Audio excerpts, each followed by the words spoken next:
Happy Friday, you Mavericks. I am happy it's Friday, even though I feel like all the days of the week kind of blend together right now. But I'm still really excited because we've got an amazing guest. Jamie Sarche of Feldman Mortuary is going to be with us to talk about how we kind of deal with this grieving process, whether it's about losing your loved one, your job, or maybe you're just feeling trapped right now, because I think we're all a little stir crazy with a lot of these stay-at-home orders. So we're going to dive deep into how we can give some tools and tips to kind of work through these situations. But before we do that, we've got a great message from our sponsor, Serenity Engage, who's going to talk about the benefit of using their HIPAA-compliant app.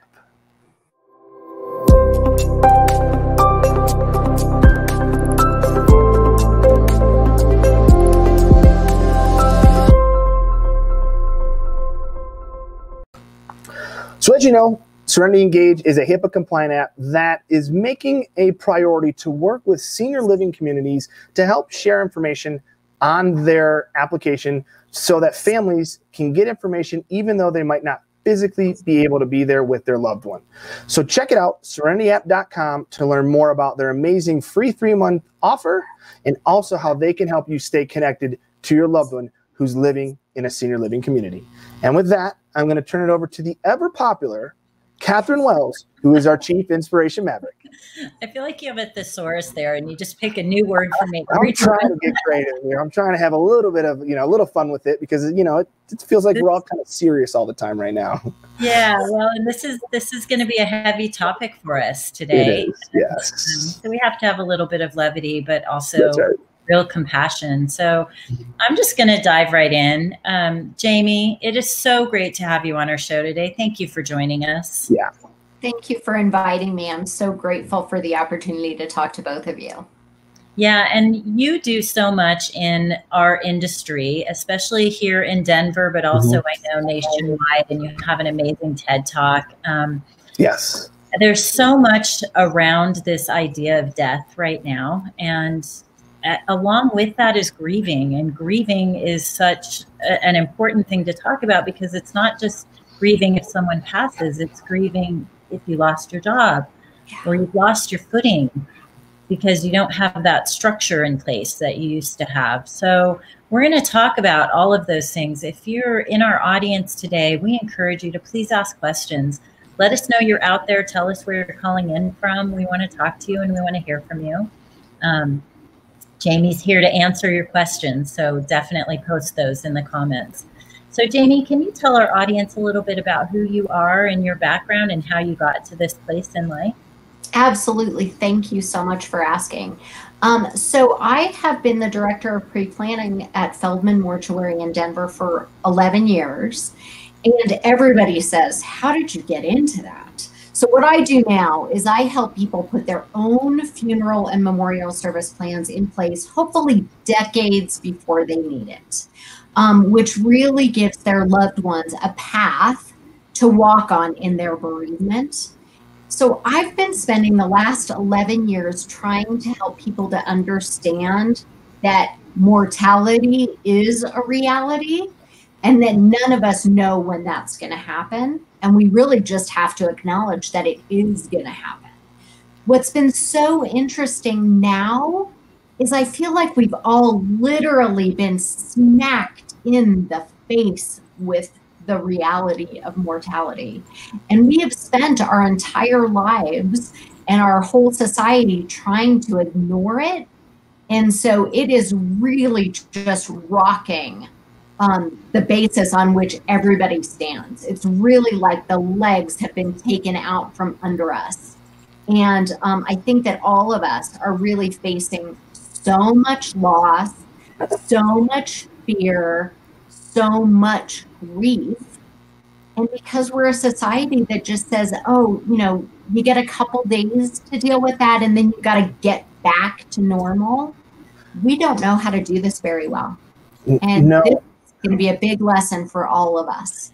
Do you think it's also compounded with the stay-at-home orders and these restrictions that are being placed on people that they, my mom and I have some pretty interesting discussions about this, because she's part of that kind of where I am kind of that kid telling mom to stay home a little bit more, be really careful what you're doing type thing, because they're in their 60s. But I think she doesn't know, she feels everything's taken away, and this is just, you know, and I understand where she's coming from, but I kind of told her she's got to grieve through that. Like, accept that you're losing the ability to maybe go see us or see her grandkids out of state, you know, some of those things. And it seems to be really hard to acknowledge that I'm grieving that.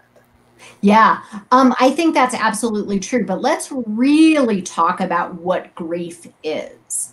Love it. And most of us, because we have learned nothing about grief other than maybe we learned a little bit in 9th grade psychology from Elizabeth Kubler-Ross. So most of us believe that there are stages of grief. We believe that they are linear, and you go from, you know, I can't remember what order they're written in, but you go from anger to bargaining to denial to whatever. You know, whatever order, and eventually you get to acceptance, and then you're done. Right. So you think it's this straight line. It's not a straight line. In fact, if you don't mind, I'd love to share my screen and show you what it really is. Please. Get that for you. Yeah, please do. Yeah, you're right. I remember learning those different stages and talking with people about the various stages of grieving and what that might look like. And I'm anxious to see your screen. Oh, shoot, not sharing it. We have a lab. Jamie, are you on our website, Jamie, or is this on your actual? Uh-oh. All right, that may not work. So I want to say hi to Josh from Seattle. Thanks for listening. And Taylor from Colorado. You guys are the best. Thank you. Hey, Taylor. Thanks for joining us. Yeah. We got Josh from Seattle as well, too. Little love for both of them. So yeah. Are we back, Jamie? Oh, yeah. Now you're back. Now we're back. All right. Jamie, is it a website, or was it on your desktop that you're trying to share right now? No, it's on my desktop. Here, now I can share it with you. Okay.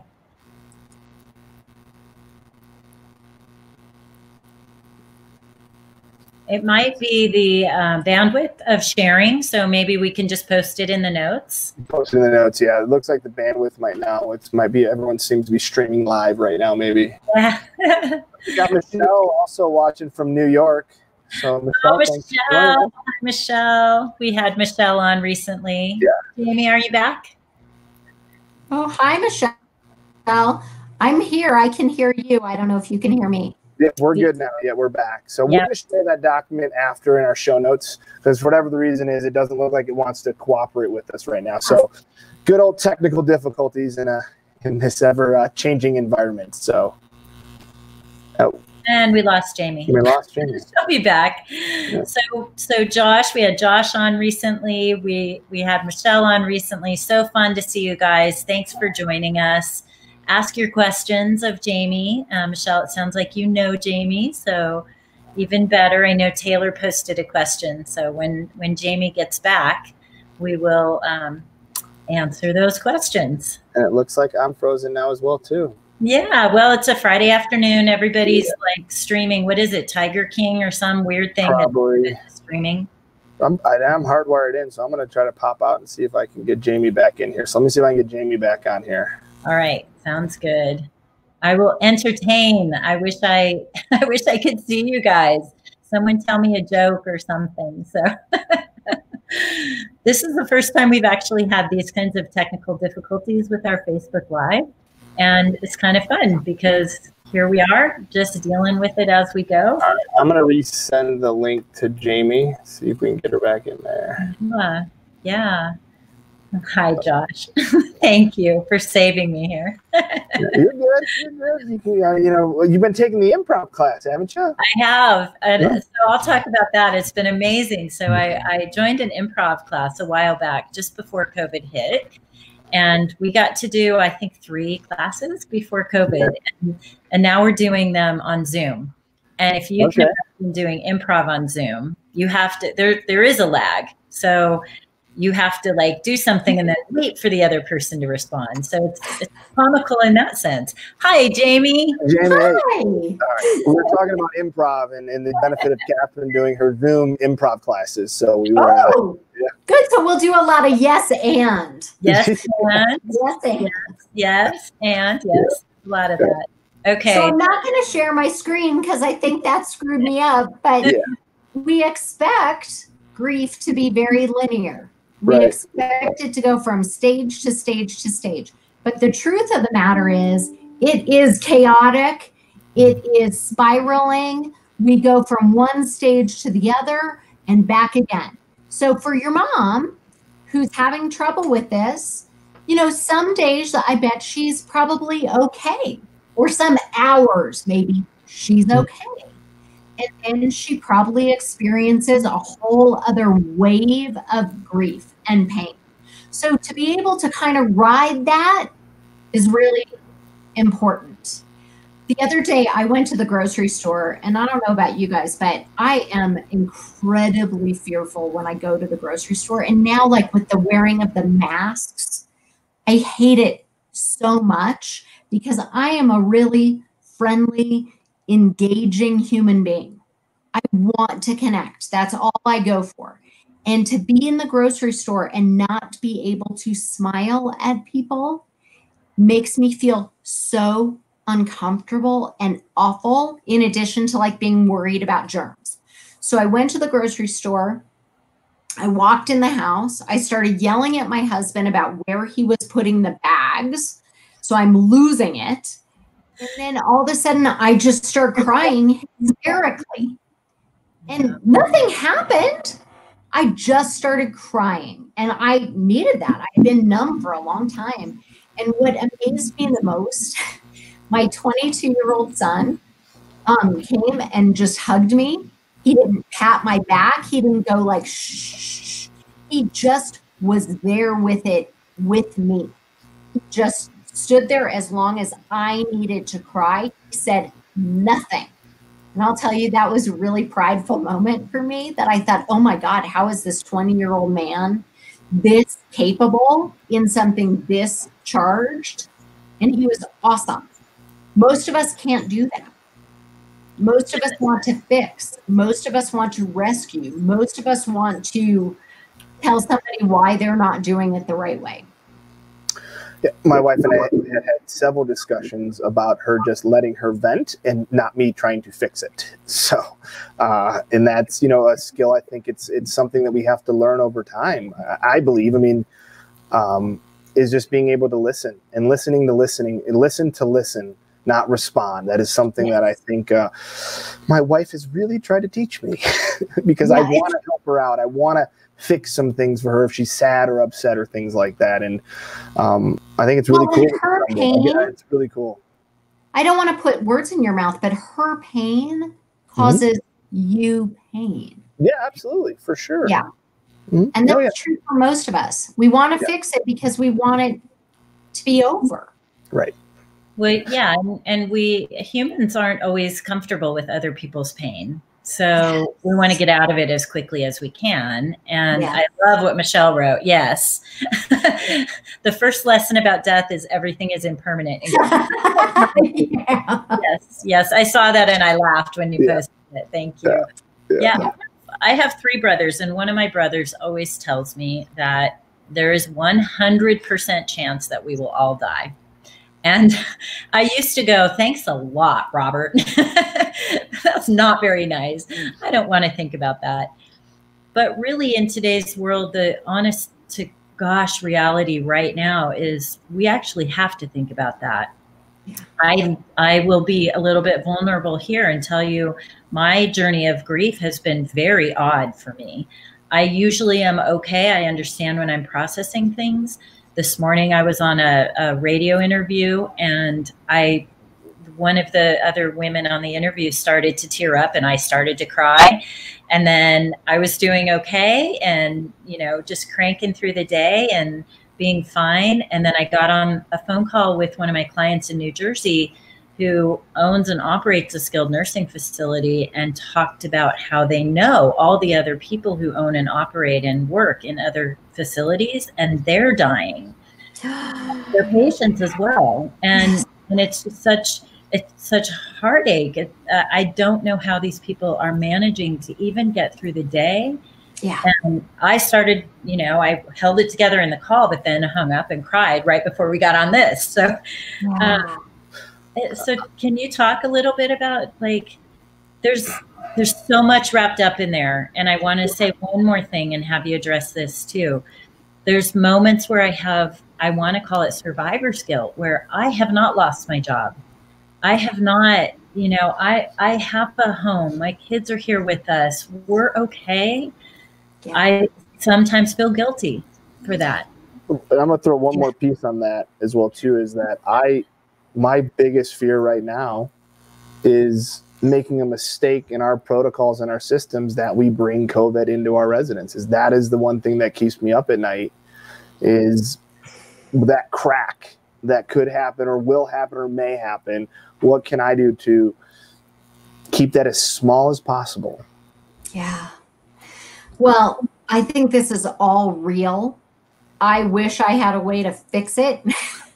I don't. Yeah. I think that's a big lesson that we're all getting. This is so hard and so huge. Yeah, Francis, I mean, I hear just what you're saying about being so fearful about bringing it in. I'm working from home, so I'm safe.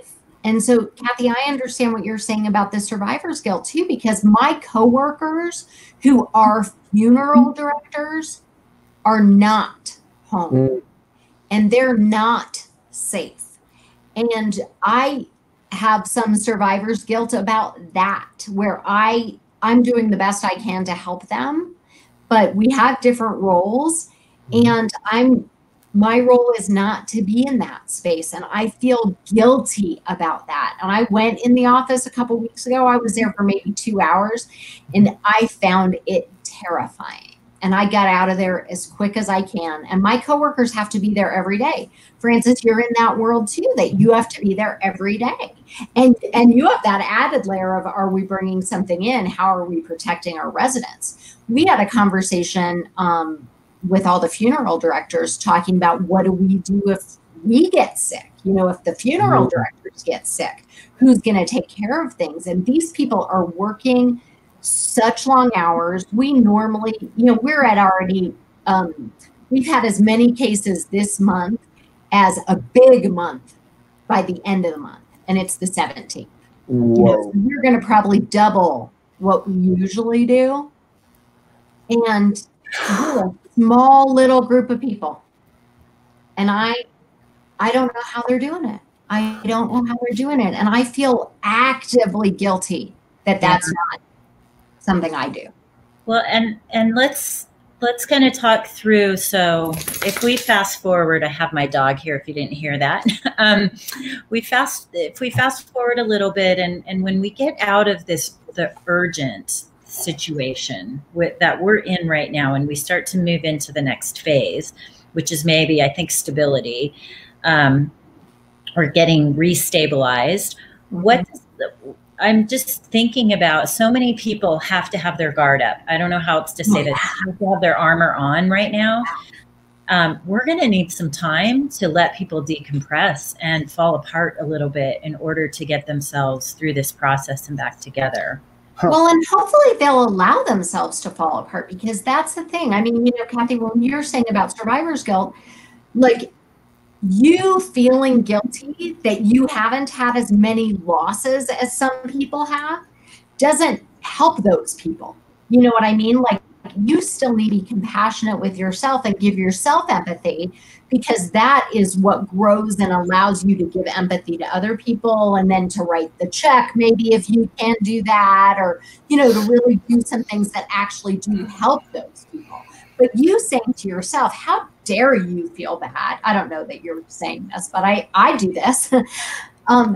Jamie, you're fine. I think about how anxious I'm feeling. And like you, I have a home. I have enough to eat. My children are here. my husband and I both have our jobs. Our 24-year-old who's also here also has his job. Yet it's really hard for us. And so I think, oh my God, it's just compounded. Every time I do laundry, I think, how are people doing it if they don't have a washer and dryer? Right. Well, maybe the bright spot that could come out from this is we start to accept the reality that we need processing time, that the idea of that physical wounds are the only thing that matter, and that the emotional wounds, we don't need the same type of healing process, right? Maybe that's my hope, is that we start to realize that the emotional, mental health healing takes as much time as healing a broken arm, or even longer. So maybe what you're saying, Jamie, is that we're going to give ourselves the ability to vent a little bit or a lot, right? I mean, we could be venting a lot, but then also give ourselves that time to come together and heal together, to acknowledge that, this has been really awful. Like, well, and what I would say is not so much vent, because in my mind, the venting makes it seem like you get it out. Okay, what I think is sit in it. Be in whatever the feelings are that you have. And those feelings can be anger, they can be fear, they can be anxiety, they can be disappointment, they can be frustration, they can be gratitude, they can be joy, all those things wrapped up together. And then recognize that we're not going to go back to normal. There's not a normal to go back to. And that's true with a death, as an actual death of a loved one. There's not a normal to go back to. We have to create a new normal. And actually, Kathy, if you wouldn't mind, you said the best analogy to me a few weeks ago. So if you wouldn't mind sharing what you said about that, I would appreciate that. Yeah, and I want to give credit to my mom's best friend, one of her many best friends, who shared with me as my mom passed, and then my father last year, that now I can't remember it, Jamie. It's not that we get better, it's that we get better at it. That actually wasn't what I remember. That wasn't the one I was referring to. So you've gotten really good ones. We don't get better. We get better at it. I love that. But what you said that I was thinking of was that you're growing a new limb. Oh, yes. So I said, that's right. I said to Jamie, when I lost my dad, we had lost my mom in May, we lost Dad in December. And it was just such a whirlwind of time where I did have my armor on. I had my emotional armor on. Once he passed, I realized, oh my gosh, I even said this to Francis once, I have my weekends free. It's weird. I feel like I've lost my arm, and now I have to regrow a new limb, which is wonderful, which is what my parents would want. They would never want me.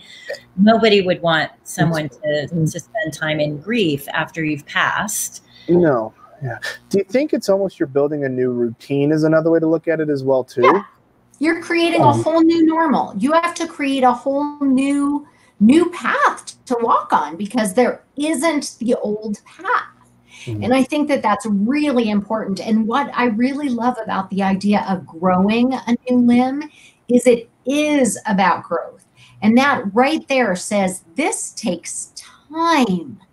And I think we also have to recognize that there's not an end point to it.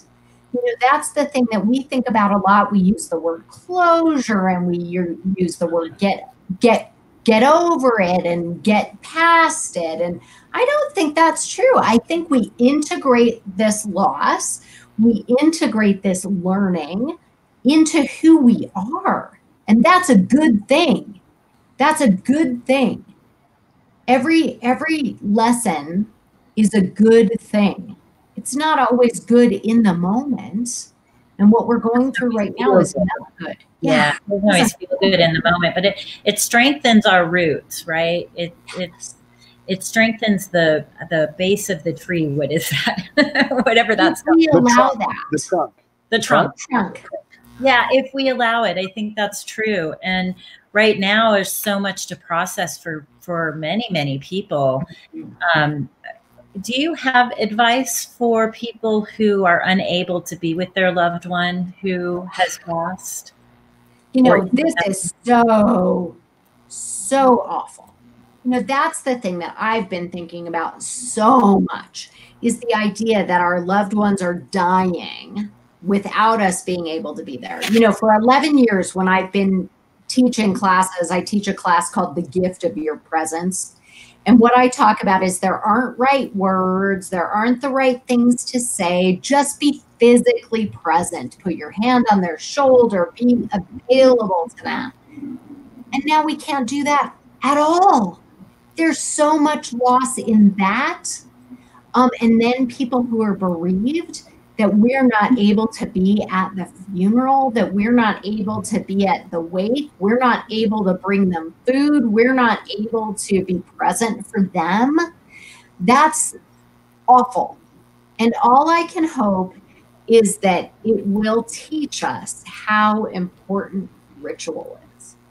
You know, I have spent a long time talking about how many people have moved away from religion. And so it makes them move away from ritual because, you know, religion has a lot of ritual, but ritual is important on its own.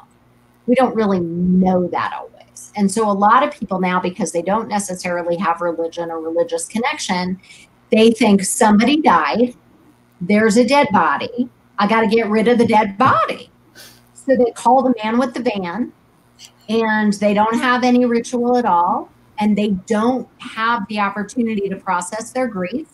And a lot of that is that they don't want to process their grief. So if they can just get rid of that dead body, they think that they don't have to be in the hard place of grieving. Well, now we are actually being cut off from the rituals. We are being told that the rituals are not safe. When even people are having a funeral, we can't allow more than 10 people there. You know, we work a lot with the Jewish community. The Jewish community does shoveling to bury the person. They have Shiva, which is going over to sit with the family for 7 days. We can't do any of that. So I hope that that's going to teach us that that's really valuable. That's interesting. Yeah. Yeah, it's interesting because not only, and so for those people who would normally go sit with the family, not only does the family have to grieve the loss of their loved one, but they're grieving the loss of their tradition, their ritual that would help them get through this. That's right. And the stories they would hear from their community, you know, I don't know about you, but when I go to a funeral, I think, and hear the stories, I think, wow, I wish I would have known that. And isn't it great that I get to hear all these things and we learn so much about our loved ones because we only know them in a certain way. So when we hear the stories from the people, we learn more about our loved one, and we're not getting that now. It's almost like we're compounding the grieving, right? It's not just grieving the loss of this person, but it's the loss with the inability to celebrate life, or the shivas, or the other rituals that are part of your family's maybe history or your cultural history. Wow, that's a lot to that's a lot to take in when you put it that way. Yes. Are there tips or tricks to help people manage or cope with that at all? Or is it just something that you've got to be in the moment and just be in it? I haven't learned them yet. I will say that I have one friend whose uncle died, and they did like a Zoom wake. So they had 20 people or 30 people on a Zoom call. Okay. And they each went through and told their stories. So thank God for technology that we could do it like this. I don't think that it replaces in person, but it's all we got. And so it's better than not having any connection at all. I'm really inspired by the way people are using Zoom and other tools like it to pull together and help us feel that we're there as much as we possibly can. I agree. And I don't know the answer. I don't know that you know the answer to this. But, you know, we've had things like 9/11 happen where we've had a huge loss of life all at once. I wonder if there are learnings from that that we could be applying now that maybe we haven't really paid attention to. 9/11, we definitely know it. We all know where we were. We have heartache to varying degrees depending on how close you were, if you were impacted directly. But we were all impacted by it. So over time, we seem to forget our lessons. And I wonder, what are some of the lessons we can take? Well, I do think that the kindness that was displayed to people, I mean, I remember how people just reached out to each other and they just recognized each other's humanity. I remember I was walking home from my kids' school and I saw people who were very obviously Muslim, dressed in Muslim clothing. And I just felt really compelled to reach out to them because I knew it was after we kind of knew who had hit the towers, and I just knew that they were getting some negative stuff, and I just wanted to give them some positive stuff. Right now, I'm feeling that with people who are Asian because lots of people are being very xenophobic about this disease, and so I'm feeling really compelled to reach out in that way, to just kind of say to people, I see you and I see your humanity and I want you to know that I honor your humanity. So I think that's one thing. That's great. And we can do that without physically being with someone. We can do it through our acts of kindness. They can be emails. They could be text messages. They could be a letter in the mail. Handwritten card. Handwritten card. Yeah. Absolutely. And when we see those negative things on social media and stuff, I hope that we all have the bravery to stand up against it and to stand next to people who need our support. Yeah. And I have seen some of that, so I'm really glad. Francis, it looks like we have a couple comments over there. I will get them up here. Thank you. I've been listening intently. I've kind of so look at the comments. For people who don't know, Francis runs the show as he's on the show. So that's the way a lot. I'm impressed that you can type and stuff at the same time. I know. This is pretty good from Jenny. She's a very good friend. And hi, Jenny. Thanks for your comment here. What are the best words to say to console someone who can't be with their loved one who is dying? And this is one that's actually bothered me a lot, that I'm not sure, that one hits home a lot because that, I don't know, to me, it's the most challenging thing to explain to somebody. I'm a little bit at a loss of words when sometimes I can be pretty chatty at times. No, that's the thing. There are not words to fix this. Right. That is the thing. There aren't words. I think that that's what happens to so many of us in regular grief.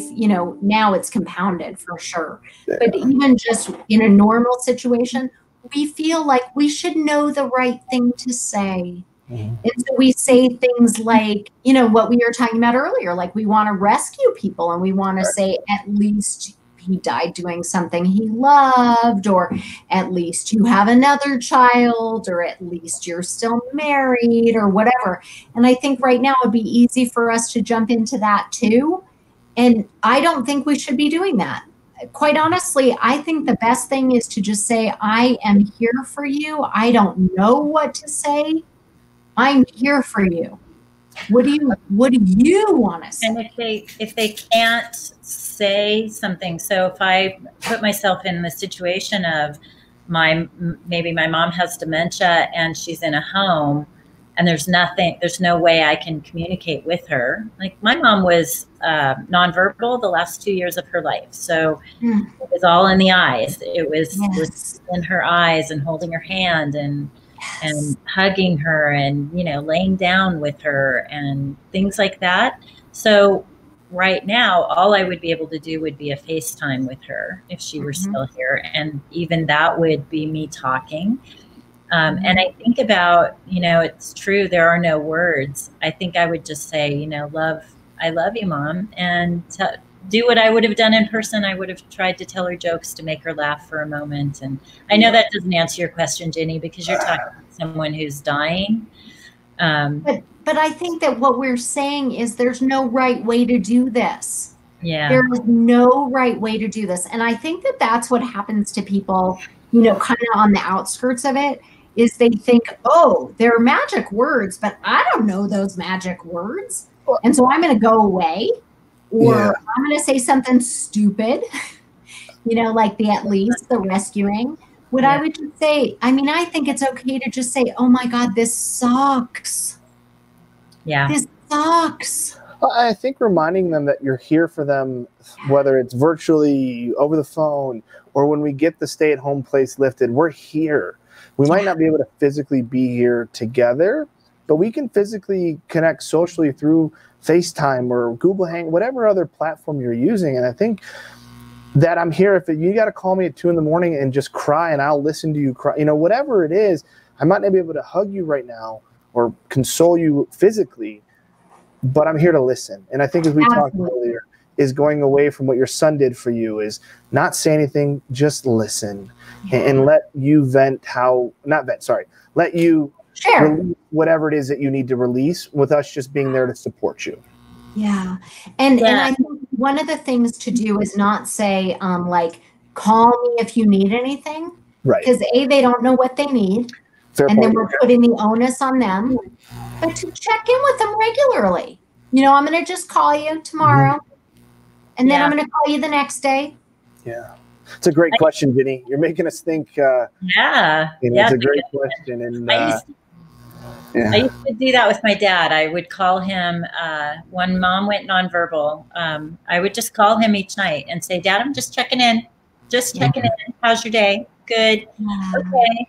Well, great. I'm going to check in with you tomorrow too. It could be that short sometimes. And that's all he needed. I'm kind of curious too about, where are we going to take this virtual communication technology? Is there going to be a chance that I could slip on a glove, you put on a glove, and I can feel you squeezing your pressure on my hand? I don't know. Just made me think of it when you said, it's like the boy in the virtual plastic bubble. Maybe. Everyone remembers that movie with John Travolta. The Boy in the Bubble. I remember it very well. I do remember of it. Oh, you weren't born yet, Francis. I will tell you, I had my older son, who's here now, lived in LA for 2 years, and he was really having a hard time. And when we would talk on the phone, I would say, I am hugging you right now. Can you feel me hugging you? And then I would just be quiet, and I would send him the hugging energy. And that's cool. He would say, yeah, I feel it. It was like, but we would just be there together on the phone, where I was, just telling him what I wished I could do, that I was wanting to hold him real tight, where he loves getting his head rubbed. So I would say, I'm rubbing your head now. And it helped. Cool. It helped. But I think that some of that has to do with being able to be real vulnerable. It does. And I couldn't make myself vulnerable enough to say those things to him, and he could be vulnerable enough to receive it. Yeah. To be able to be with someone in their own emotions, whatever their emotions are, just be with them. Yeah. Just to be with them. Yeah. Yeah. And not fix it.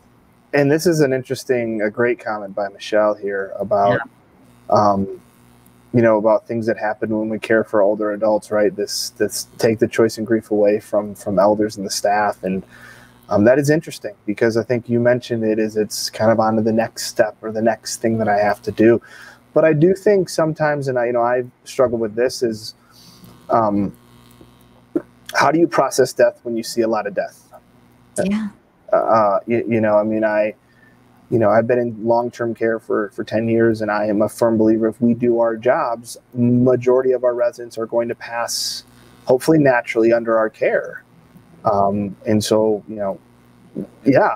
how do you still process it as it should be processed, but not just becoming rote in the process of dying? I think that's something that's a challenge at times. It is a challenge. And what I see a lot is that people who work in our worlds will say things like, well, it's just my job. It's just my job. I'm fine. It's just my job. And it's your job. But you know what? The truth of the matter is, the reason you do this job is because you're a kind, compassionate, caring human being. And so to allow yourself to feel it is okay. It is okay to allow yourself to be in pain about this. I'll tell you that, when I had this conversation with the staff of our funeral home and we were just talking about what happens if anybody gets sick, I cried with my staff. And I'm just able to be what I am. And my staff is able to allow that. I remember years ago, we had a funeral director who, when I would go to a funeral, I would allow myself to tear up. And she said, "Oh, funeral directors don't cry." And I said, "They do. And I'm going to." I hope they do. I hope they do. It's crazy to say that another human being wouldn't cry when they're saddened and impacted by something like death. And I don't go cry to the family that's bereaved. I don't go make them take care of me. But, quite honestly, I was on the phone with somebody whose mom died, and he could hear that I was crying. And, I wasn't weeping at him, but he could hear it in my voice. And he said, "I appreciate those tears." That meant something to him, that I care enough about him and about his mom who had died to be in it with him. Yeah. Maybe that's another thing that's going to come out of this, is we're going to be able to be there for each other and not put this guard up, right? That why can't I be sad or show emotion for, Jamie, maybe you losing someone, or Kathryn, or my neighbor. Why do I have to have this persona that only the tough survive, or God forbid, I show any compassion or empathy? I'm a weaker person. What I think is really interesting is we tell people be strong. And what we mean by that is don't show emotion. You know what? Yeah. The most courageous people, the strongest people are those that allow themselves to feel, because feeling is hard. Yeah. Having it down is easier. Yeah. Ignoring it, pretending it doesn't exist is a lot easier than moving through it. And that's what we're all doing here. And we should probably start wrapping up. We're at 42 minutes already, because we had a lot of good 5 to 7 minutes of technical difficulty there. So, No, it's been such an incredible conversation. We'll have to bring you back, Jamie, because I really want to because I think you're putting yourself out there. I feel like Kathryn is. We're talking about ourselves and what we're dealing with, mentally, physically right now through the challenges. And I think it's important that other people know to share this, to share this idea. And sorry, my kids are in the background. That's great. What we're doing. We're loving. That was awesome. That's all right. But that's what we have to model. We're modeling our full humanity. And Francis, you're now modeling your full humanity. You are more than just the person in front of this video. Yep. Correct. Right. Yeah. And that's great. Oh, we've got I want to give a shout out to Nicolette. So she's watching from Farmington, New Mexico. Oh, we're so glad you joined, Nicolette, and I hope you got your questions answered. If you have questions after the show, please post them. We'll get in touch with Jamie and get answers. I want to just take a minute and summarize a little bit what we talked about over this time. One, that grief is not linear, and it does not always follow specific stages.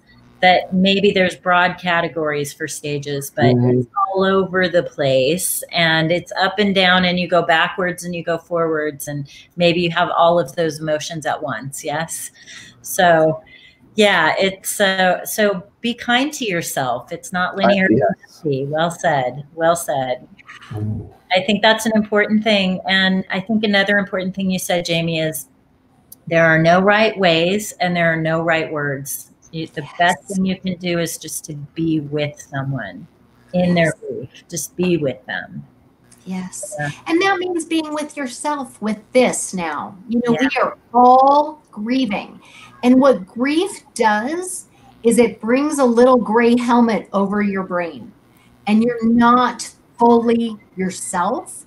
you're not fully able to do stuff. You know, like right now, I am having a really hard time paying attention to things. I'm having a hard time thinking. And it is really because I'm grieving and I'm in the depth of trauma. And that's okay. It's awful. And I want it all to be fixed for all of us, but it is. And it just is what we're having to do. Yeah. Can we wrap up with one of the analogies that you shared with me right before we went live with the boats? Oh, I'd love to. So I heard this. I thought this was perfect. This is a woman named Brittany Packnett Cunningham said this, that we are all, you know, we hear people say, oh, we're all in the same boat. That's not what's true. What's true is that we're all in the storm and we each are in a different boat. And some of us are in a 100-foot yacht and some of us are in a holy rowboat. Some of us are just hanging on to a piece of wood. Some of us are literally just treading water. Interesting. So really important to recognize that while we're all facing a lot, we're all facing it in different ways.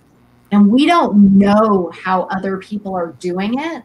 And it's real important for us to acknowledge that and to give them space to share how it's affecting their life and not assume we are all doing it the same way.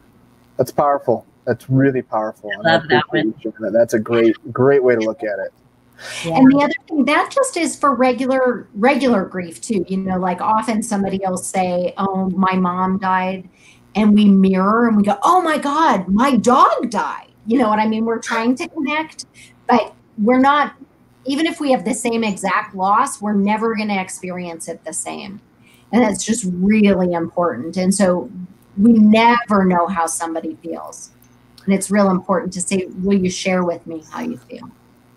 Well said. Thank you, Jamie.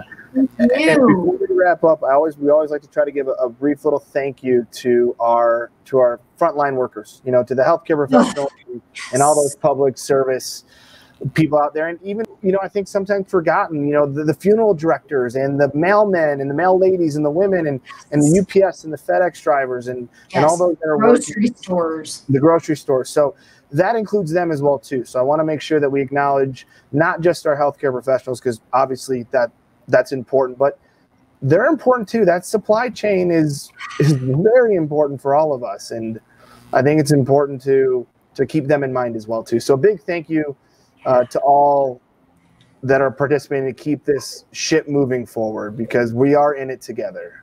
Yeah. Thank you. Thank you so much for joining us. We appreciate you. Thank you. Yes, thanks, Jamie. Great to see you. Thank you so much.